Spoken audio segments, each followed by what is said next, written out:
Hello दोस्तों, सभी को राधे राधे, जय श्री कृष्ण, हर हर महादेव। क्लास में आप सभी का स्वागत है। अगर आप चैनल पर नए आए हैं तो चैनल को सब्सक्राइब कीजिए और अपने दोस्तों तक शेयर कीजिए। चलते हम आज अपनी क्लास की ओर। मीठा की भाववाचक संज्ञा क्या होगी? मीठा क्या है? एक विशेषण है। मीठा से हम भाववाचक संज्ञा बनाएंगे तो क्या बन जाएगा? मिठास बनाएगा। मिठाई क्या है? मिठाई एक जातिवाचक संज्ञा है। मिठास क्या होगा? भाववाचक संज्ञा होगा। अगला देखेंगे, निम्नलिखित में से कौन सा शब्द है जो जातिवाचक संज्ञा है? जातिवाचक की परिभाषा क्या होती है? जिनके जैसे और हैं, है ना। और उनकी क्या हो सकती है? उनका बहुवचन बनाया जा सकता है। जैसे सुंदरता क्या है? तो सुंदर से बना है सुंदरता। गंगा क्या है? गंगा एक क्या है? व्यक्तिवाचक संज्ञा है। ठीक है, तो इसमें क्या होगा? कवि ही ऐसा है जो जातिवाचक संज्ञा है। निम्नलिखित में से व्यक्तिवाचक संज्ञा बताएंगे। व्यक्तिवाचक संज्ञा जैसे मनुष्य के जैसे और मनुष्य होते हैं, जातिवाचक संज्ञा है। घर के जैसे और घर होते हैं, तो ये भी जातिवाचक संज्ञा है। ठीक है, पहाड़ के जैसे और भी पहाड़ होते हैं, ये भी जातिवाचक संज्ञा है। काशी क्या है? इसमें काशी व्यक्तिवाचक संज्ञा आएगा। अगला देखेंगे, जैसे दासत्व क्या है? तो ये एक भाववाचक संज्ञा है। ठीक है, दास क्या है? दास एक जातिवाचक संज्ञा हो जाएगा और दास से बना है दासत्व, तो दासत्व क्या होगा? भाववाचक संज्ञा होगा। पशुता क्या है? तो ये भी पशु। पशु क्या है? पशु से बना है पशुता, पशु हो जाएगा जातिवाचक संज्ञा और पशुता क्या हो जाएगा? तो भाववाचक संज्ञा होगा। सही आंसर क्या हो जाएगा? सी होगा। अगला देखेंगे, सीता सुंदर लड़की है, कौन सी संज्ञा है? सीता सुंदर लड़की है, कौन सी संज्ञा? इसमें रेखांकित नहीं किया गया है। ठीक है, तो इस लड़की क्या हो जाएगा? जातिवाचक संज्ञा, क्योंकि लड़की के जैसे और लड़की होंगे, है ना। और सीता क्या है पूछा जाएगा, इसमें सीता क्या है? तो सीता हो जाएगा व्यक्तिवाचक संज्ञा। ठीक है, इसमें सीता क्या है? तो सीता व्यक्तिवाचक संज्ञा है, लड़की जातिवाचक संज्ञा है, वाचक संज्ञा। तो सही उत्तर होगा इसका सी। जातिवाचक संज्ञा बताना है, इनमें से कौन सा है जो जातिवाचक संज्ञा है? श्याम किसी व्यक्ति का नाम है, तो ये व्यक्तिवाचक हो गया। ठीक है, सेना क्या है? समूहवाचक हो जाएगा। ठीक है, दुख क्या है? एक भाव है, तो ये भाववाचक संज्ञा होगा। लड़का क्या हो जाएगा? इसमें लड़का जातिवाचक संज्ञा। तो सही उत्तर क्या होगा? बी। ठीक है, इसमें लड़का क्या है? जातिवाचक संज्ञा है। सभा में जनता की आवाज़ सुनी जा रही है में जनता क्या है? तो जनता जातिवाचक संज्ञा है। ठीक है, जनता जातिवाचक संज्ञा है, जबकि सभा क्या होगा? सभा एक समूह का बोध करा रहा है, तो सभा है समूहवाचक संज्ञा और जनता क्या है? जनता है जातिवाचक संज्ञा। वह लड़की सुंदर है, कौन सी संज्ञा है? ठीक है, अगर इसमें लड़की को पूछा जाता, ठीक है, तो यहाँ पर देखेंगे यह लड़की सुंदर है। ठीक है, तो लड़की सुंदर है, तो अगर लड़की को पूछा जाता तो लड़की होता इसमें जातिवाचक संज्ञा। ठीक है, अगर लड़की को रेखांकित किया जाता तो लड़की क्या हो जाता? इसमें से जातिवाचक संज्ञा। अगला देखेंगे फिर क्या है? जातिवाचक संज्ञा शब्द बताना है। इसमें से जातिवाचक संज्ञा कौन सी है? रेगिस्तान क्या है? जातिवाचक संज्ञा है। ठीक है, चीन क्या है? व्यक्तिवाचक संज्ञा है। गंगा भी क्या है? इसमें भी व्यक्तिवाचक संज्ञा है। राम क्या है? ये भी किसी का नाम है, तो ये भी क्या है? व्यक्तिवाचक संज्ञा। रेगिस्तान में जब तक किसी रेगिस्तान का नाम ना ले वो क्या होगा? जातिवाचक संज्ञा। ठीक है, जैसे एग्जाम्पल से हम पढ़े थे, जैसे थार रेगिस्तान होता है, तो थार रेगिस्तान पूछा जाए तो वो क्या हो जाएगा? फिर व्यक्तिवाचक संज्ञा हो जाएगा। झुंड, ठीक है, ये किसके लिए आता है? समूह के लिए आता है। मेला है आदि संज्ञा के किस प्रकार के उदाहरण हैं ये? तो ये समूह का बोध कराता है ना। तो ये क्या हो जाएगा हमारा? समूहवाचक संज्ञा। ठीक है, जैसे कि सेना है, ठीक है, सेना है, गुच्छा है, ये सभी किस में आएंगे? तो ये सभी आते हैं समूहवाचक संज्ञा में। भारत शब्द संज्ञा के निम्नलिखित में से किस प्रकार को बतलाता है? भारत क्या है? किसी देश का नाम है ना, तो भारत क्या है? व्यक्तिवाचक संज्ञा में आएगा। यही अगर पूछा जाए देश, है ना, तो देश किस में जाता है? फिर जातिवाचक संज्ञा में। राजधानी पूछा जाता, राजधानी में कौन सी संज्ञा है? तो राजधानी भी क्या हो जाता? राजधानी भी जातिवाचक संज्ञा में आता है ना। और राष्ट्र बोला जाए तो राष्ट्र भी क्या होंगे? राष्ट्र भी जातिवाचक संज्ञा में आएंगे। अगला देखेंगे, निम्नलिखित शब्दों में से कौन सा क्रिया शब्द से निर्मित भाववाचक संज्ञा शब्द है ना, जो क्रिया से बनी है। जैसे सजावट, सजावट में क्या है? भाववाचक संज्ञा है। इससे बना है सजाना। ठीक है, सजाना क्रिया से बना है। सजाना एक क्रिया है, सजाना क्रिया से बन गया है, क्या बना है? सजावट। तो सजाना एक क्रिया है, इससे बना सजावट। सजावट क्या है? तो सजावट है भाववाचक संज्ञा। ठीक है, भाववाचक संज्ञा है। बड़प्पन भी क्या है? एक भाववाचक संज्ञा है। ठीक है, दासत्व भी भाववाचक संज्ञा है, किंतु यहाँ पर क्या पूछा गया? क्रिया शब्द से बनाना है। संज्ञा के रूप में परिवर्तन होता है। ठीक है, किसके आधार पर होता है? तो लिंग वचन परसर्ग के कारण इसमें क्या होता है? परिवर्तन होता है। अगला देखेंगे फिर सर्वनाम। ठीक है, सर्वनाम का शाब्दिक अर्थ क्या होता है? सर्वनाम का शाब्दिक अर्थ होता है शब्द का नाम। ठीक है, परिभाषा क्या कहेंगे हम? संज्ञा के बदले आने वाले शब्द को हम क्या कहेंगे? सर्वनाम कहते हैं। जैसे कि मैं, ठीक है, मैं, और क्या आता है? तू, तुम, आप, वह, यह, ये सभी क्या है? ये सभी क्या है? सर्वनाम है। ये किसकी जगह पर प्रयोग होते हैं? तो ये संज्ञा के स्थान पर किसका प्रयोग करते हैं? सर्वनाम का प्रयोग करते हैं, ताकि संज्ञा का बार बार पुनरुक्ति ना हो, है ना। पुनरुक्ति को रोकने के लिए, संज्ञा की पुनरुक्ति को दूर करने के लिए सर्वनाम का प्रयोग करते हैं। जैसे कि हम कोई वाक्य बनाते हैं, जैसे राम आया, जैसे लिखिए यहाँ पर राम, राम आया, और राम आया और खाना खाकर, और राम खाना खाकर सो गया। ठीक है, राम खाना खाकर सो गया, राम खाना खाकर सो गया। ठीक है, सो गया ऐसा हम लिखते हैं। ठीक है, सो गया। अब यहाँ पर देखेंगे राम आया और, ठीक है, राम आया और राम खाना खाकर सो गया। तो यहाँ पर देखें, इस राम की जगह पर हम क्या लिख सकते हैं? राम आया और वह, ठीक है, राम की जगह पर हम क्या प्रयोग कर सकते हैं? वह खाना खाकर सो गया, है ना। तो इससे हम 2 बार राम शब्द का प्रयोग ना करके इसके स्थान पर सर्वनाम का प्रयोग कर लेंगे। तो यही होता है पुनरुक्ति रोकना, पुनरुक्ति को दूर करना। संज्ञा की पुनरुक्ति जो होती है उसको दूर करने के लिए सर्वनाम का प्रयोग होता है। सर्वनाम के भेद पूछा जाएगा तो इसके कितने भेद होते हैं? सर्वनाम के 6 भेद होते हैं ना। एक होता है पुरुषवाचक, दूसरा होता है निजवाचक, तीसरा है निश्चयवाचक, चौथा है अनिश्चयवाचक, पांचवा होता है प्रश्नवाचक, छठा होता है संबंधवाचक। ठीक, तो इस तरह से सर्वनाम के कितने भेद होते हैं? 6 भेद होते हैं। अब देखिए पहला पुरुषवाचक सर्वनाम, इसमें क्या होता है? वक्ता, श्रोता और अन्य जिसके संबंध में बात हो उसको हम क्या कहेंगे?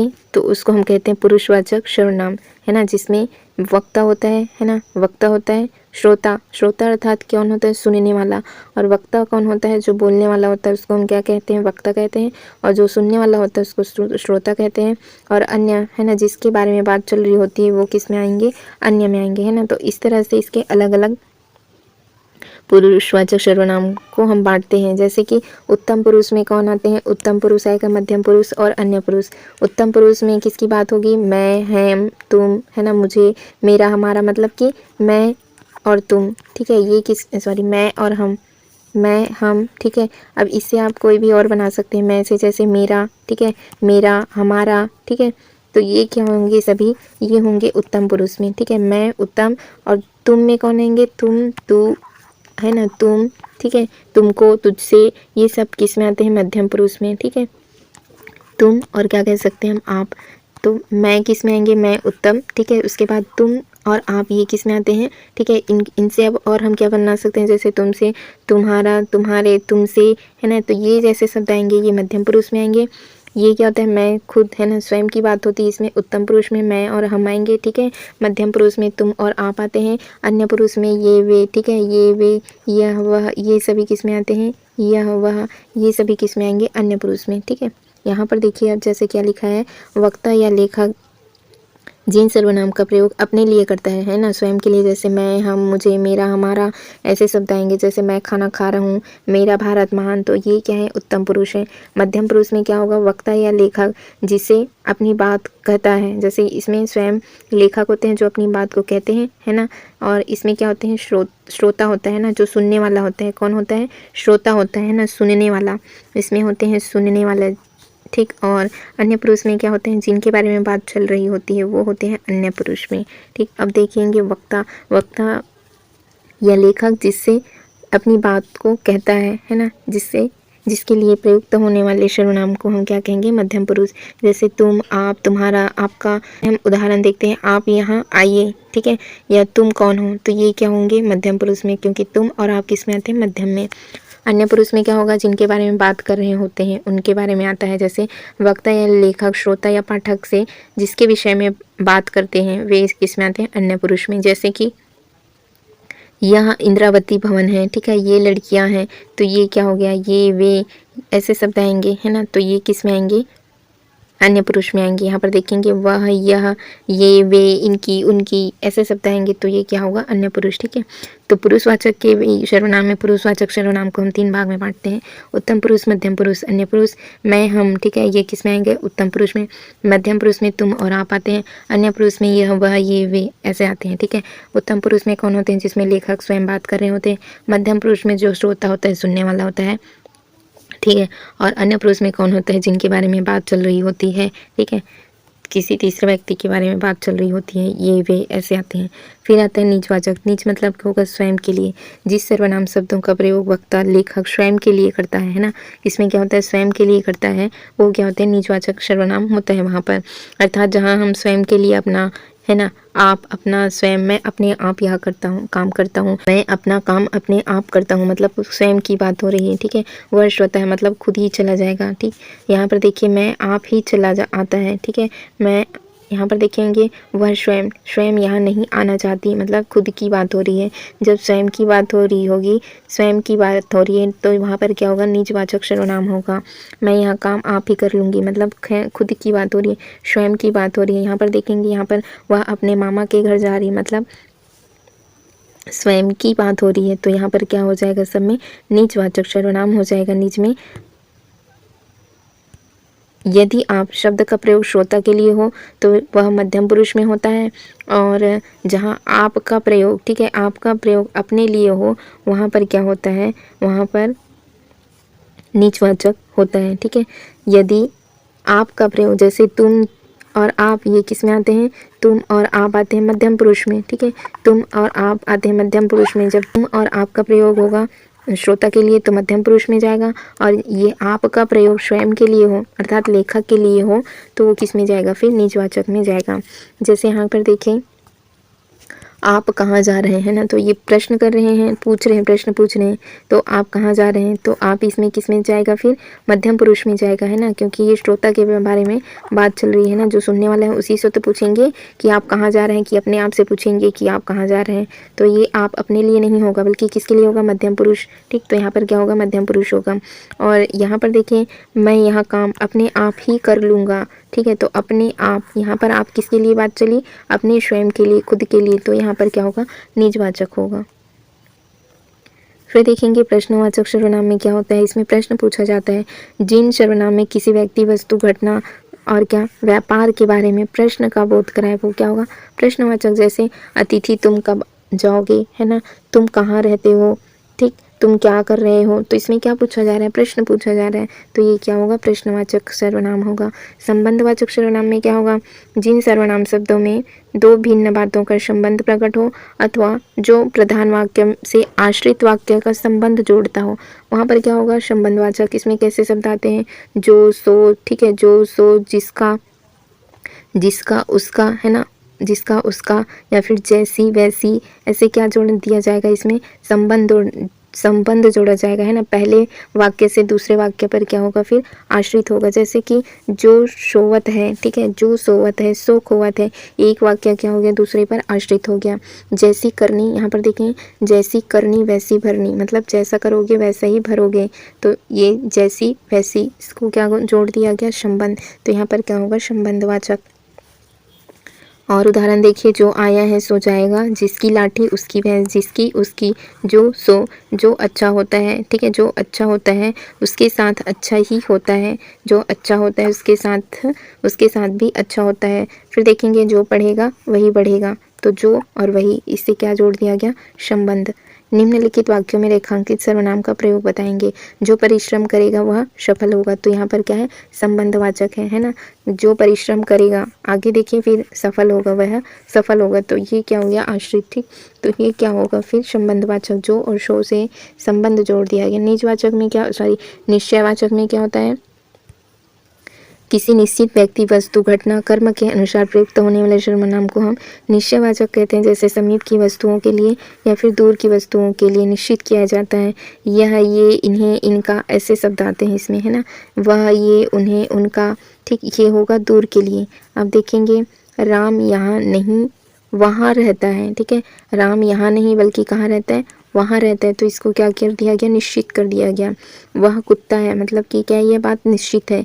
यह मेरी कार है, ठीक है, तो यह मेरी कार है, इसको क्या कर दिया गया, निश्चित कर दिया गया। यह एक अच्छा छात्र है, वह एक अच्छा छात्र है, ये भी निश्चित है। नौकर आया, वह बाहर खड़ा है, ठीक है, नौकर आया है, नौकर आया है, वह बाहर खड़ा है, तो ये भी क्या है, निश्चयवाचक है। यह कोई नया काम नहीं है, ठीक है, तो ये भी क्या है, निश्चित है। निश्चयवाचक सर्वनाम का प्रयोग विशेषण के समान भी होता है। फिर आता है अनिश्चयवाचक। जिन सर्वनाम शब्दों में किसी निश्चित वस्तु या निश्चित वस्तु का बोध ना हो, वहाँ पर क्या होगा, अनिश्चय। जैसे इसमें कौन आते हैं, कोई, कुछ, किसी, ऐसे शब्द आएंगे, है ना। किसी को बुलाओ, किसको बुलाना है कुछ पता नहीं, अनिश्चयवाचक है। कोई लौट के आया, कौन लौट के आया ये भी पता नहीं, अनिश्चय है, ठीक है। इनमें कुछ बेवकूफ़ भी हैं, कुछ में से कितने बेवकूफ़ हैं, है ना, कितने के बारे में बात चल रही है, ये भी अनिश्चित है। धीरे धीरे बोल, कोई सुन ना ले, है ना, कोई सुन ना ले, तो यह भी क्या है, अनिश्चित है, ठीक है। किसी का फ़ोन आया है, किसका फ़ोन आया है, अनिश्चित है। लिंग के आधार पर सर्वनाम में परिवर्तन नहीं होता है। जैसे वह खाता है तो क्या हो जाएगा, वह खाती है, तो वह क्या रहा, वह ही रहा, ठीक है, चाहे वो खाता हो चाहे खाती हो। तो लिंग के आधार पर सर्वनाम में कोई भी परिवर्तन नहीं होता। संज्ञा में लिंग के आधार पर परिवर्तन होता है, इसलिए संज्ञा क्या होता है, विकार। ठीक है दोस्तों, फिर आज की क्लास यहीं रखते हैं, कल से हम क्वेश्चन प्रैक्टिस करेंगे। चैनल से जुड़े रहने के लिए आप चैनल को सब्सक्राइब कीजिएगा friends. Thank you friends, thank you all.